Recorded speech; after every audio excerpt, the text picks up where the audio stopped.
Welcome to China in Focus. I'm Tiffany Meyer. Our top story, a former Verizon employee pleads guilty to collecting intel for Beijing for over a decade. What we know about his targets. A 100% surtax on electric vehicles made in China and sold in Canada. The new tariffs just announced by Prime Minister Trudeau. That's after meeting with U.S. National Security Advisor Jake Sullivan, who is now heading to China. The view that massive subsidies going into the Chinese electric vehicle industry have eliminated a level playing field. Rising tensions between the Chinese and Japanese militaries after a Chinese spy plane breached Japanese airspace. More on the latest developments. And the U.S. adds 100 more Russian and Chinese firms to a trade restriction list. Blacklisted companies are accused of aiding Russia's military in its war on Ukraine.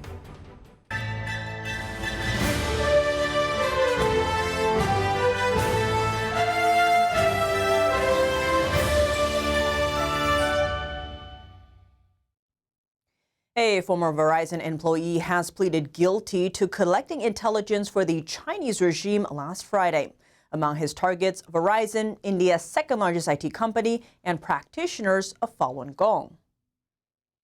The engineer is called Li Ping, a U.S. citizen originally from China. Court documents show he talked about hacking tactics with a Chinese intelligence officer.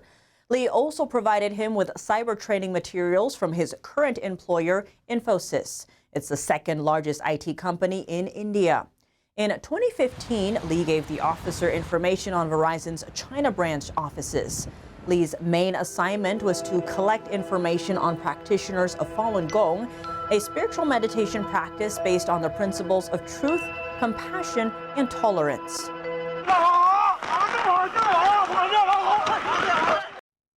On top of abducting millions of practitioners and torturing them in jail in China, the regime also keeps tabs on adherents living overseas. In 2012, Li was asked to collect information on lawsuits that Falun Gong practitioners plan to bring against Chinese regime officials. His handler also wanted him to pay attention to people who work at the CIA or FBI.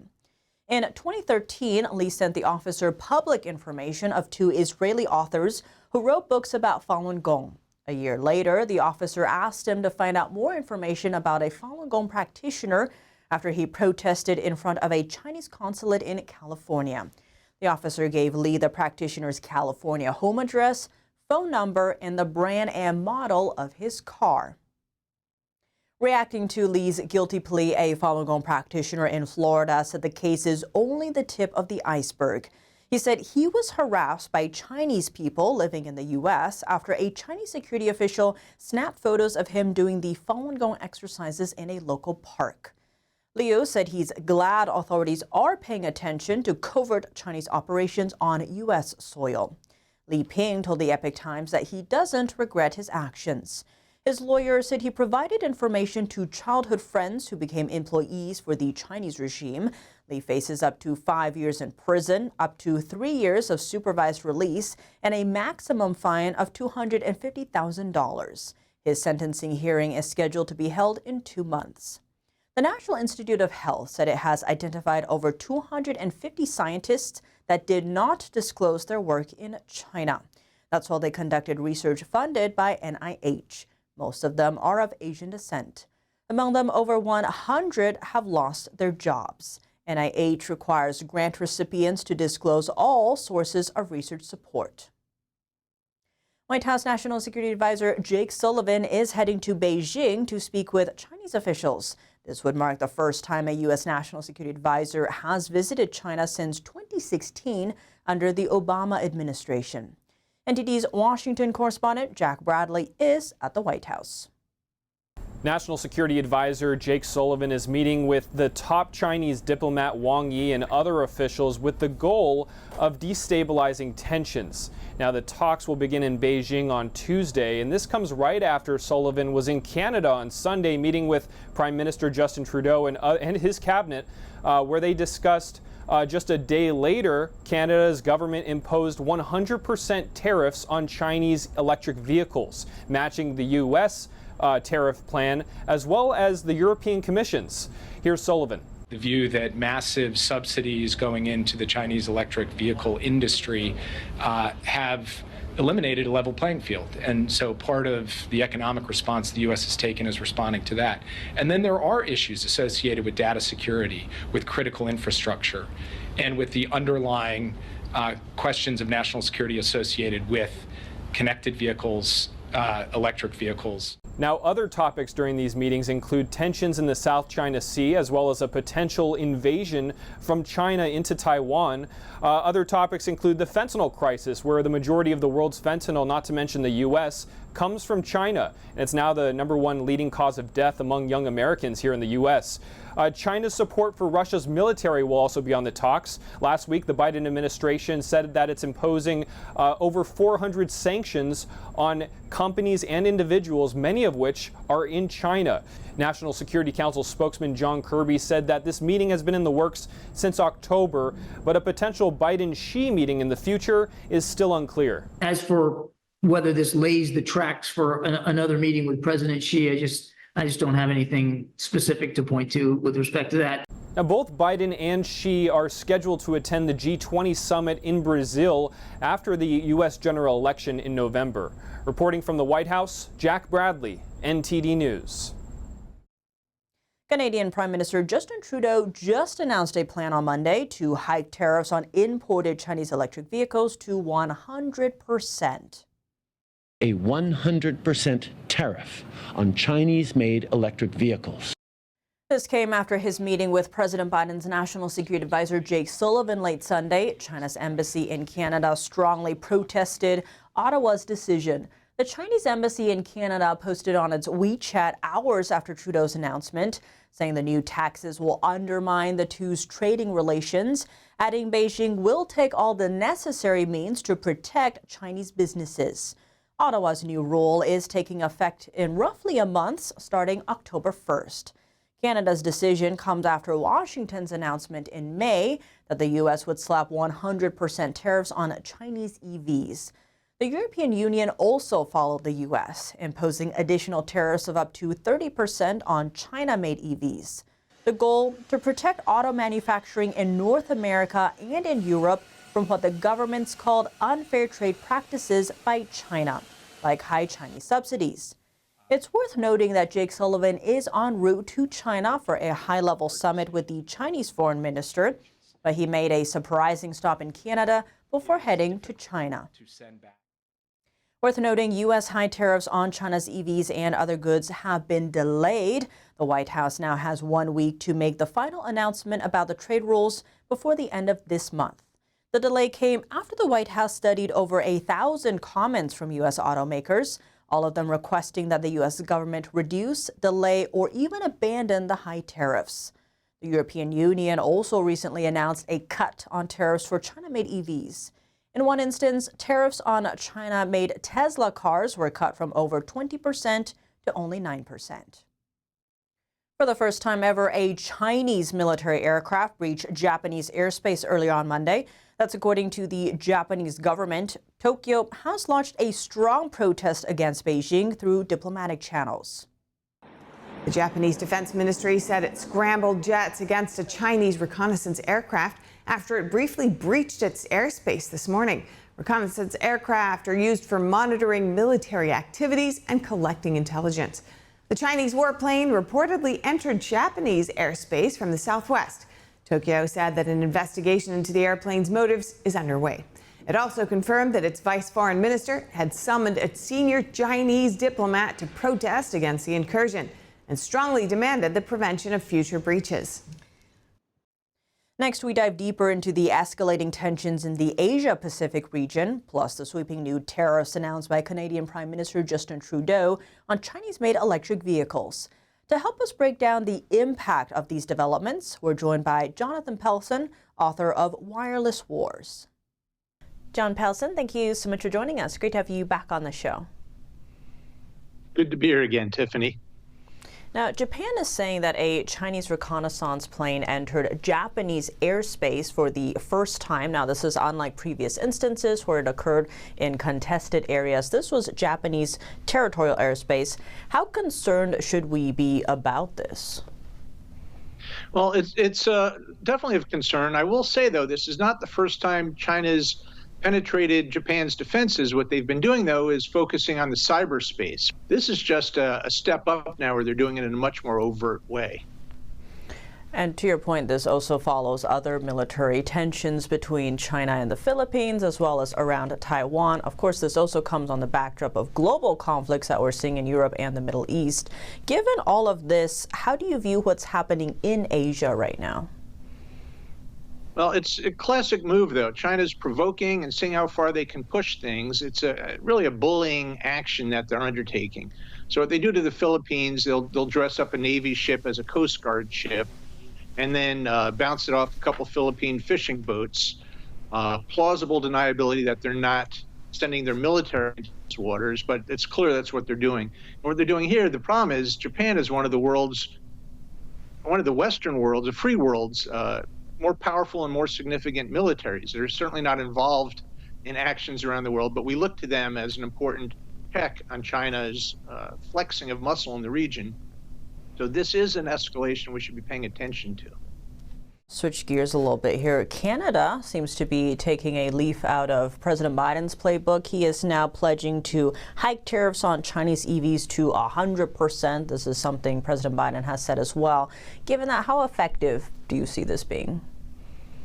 Well, it's going to be effective for Elon Musk, because right now the only electric cars that Canada's importing from China are Teslas. So Elon Musk's factory is going to be blocked from selling, effectively blocked with 100% tariff, which is kind of ironic because that's the only American-based company that's importing or trying to import electric cars into Canada. But the idea, however, is a good one. These cars are super communicating vehicles. They track who's in the car. They can look at your face. They can see where you're going. They know so much about you. In fact, they can control the cars. They can make the cars work. They can make the cars not work. Any country should be worried about China and Chinese-controlled companies having the ability to turn your own private vehicles off and on if they wanted to hit that kill switch. The fact that an American company is making them in China kind of is contrary to what they're trying to do here. American companies make the cars to their own spec and to their own standard. They may be doing it in China with Chinese labor, but those aren't the danger that we have to worry about. It's companies that are controlled by China that we really have to be worrying about. John Pelson, thank you so much for your time. My pleasure. Former U.S. Ambassador to the United Nations, Nikki Haley, says that it's the U.S. that needs Taiwan, not the other way around. Speaking in Taipei, she says Washington should do more to prevent a conflict in the region. I would much rather us do business with our friends than do business with our enemies. So I will tell you, I think that the chip production partnership that we have between the U.S. and Taiwan is not only one that is strong, it's one that we need to strengthen further. Addressing the media in Taipei, she says that it's important for the U.S. and the world to not get distracted from the threats facing Taiwan. The Chinese Communist Party sees Taiwan as part of China and has pledged to take it under control by force if necessary. That's despite never having ruled the island. Washington doesn't have formal diplomatic relations with Taiwan, but is bound by law to sell weapons to the island so it can defend itself. The U.S. has added more than 100 Russian and Chinese firms to a trade restriction list. That's over their alleged support for Russia's military. About 40 Chinese companies were added to the list, along with 60 from Russia. Roughly 20 of the firms are based in other countries. Reasons for getting blacklisted include sending U.S. electronics to Russian military-related entities and producing drones for Russia to use in Ukraine. Many of the companies added to the list Friday were given a special designation. If overseas suppliers want to ship to a targeted firm, they would need to get a U.S. license, which is difficult to obtain. The U.S. said it targeted nearly 400 entities and individuals for aiding Russia's war effort. Chinese state media said the Chinese regime's Ministry of Commerce would take measures in response. It claimed the sanctions were wrong actions made under Russia-related excuses.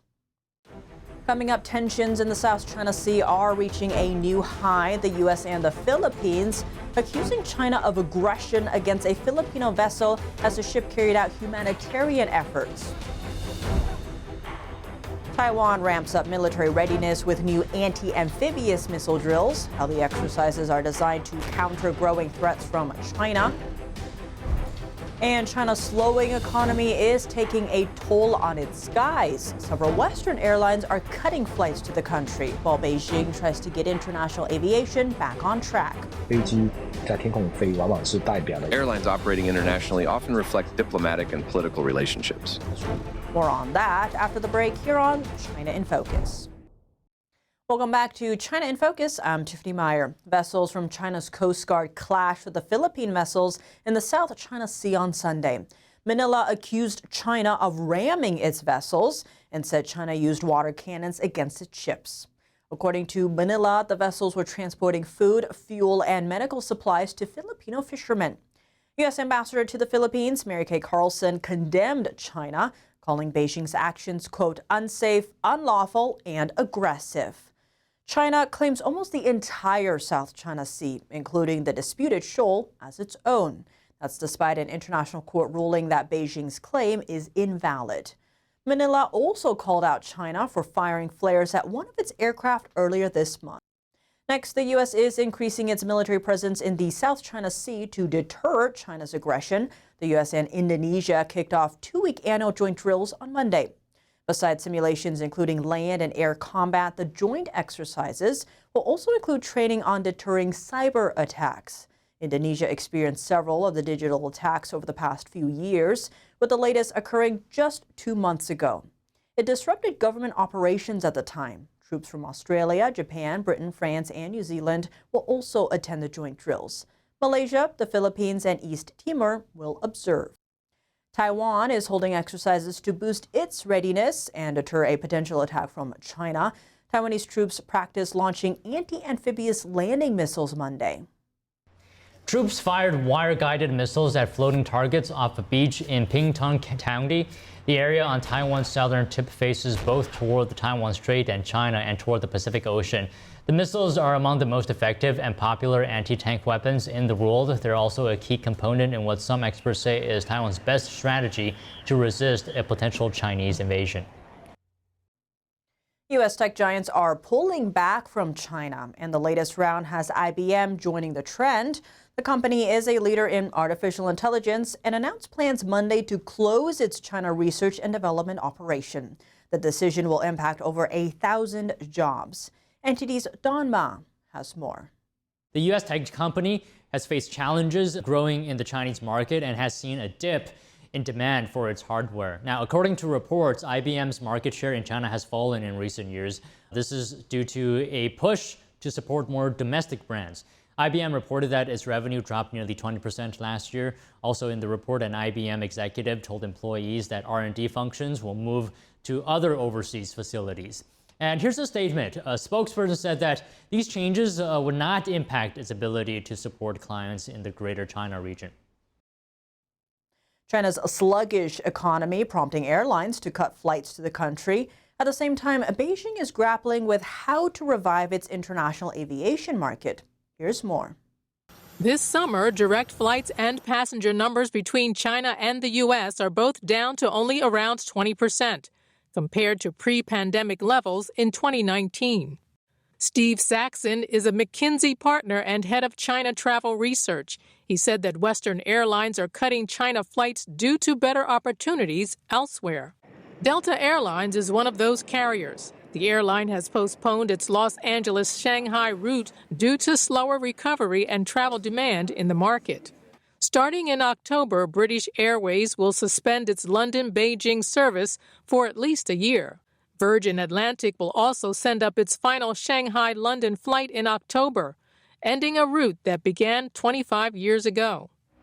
Taiwanese finance expert Edward Huang says he believes the supply-demand imbalance has pushed Western airlines to cut or even cancel flights to China. It's not just that travel to China has dropped significantly. The number of people traveling from China has also decreased sharply. This may be due to stricter visa checks for Chinese travelers and China's efforts to prevent capital outflow.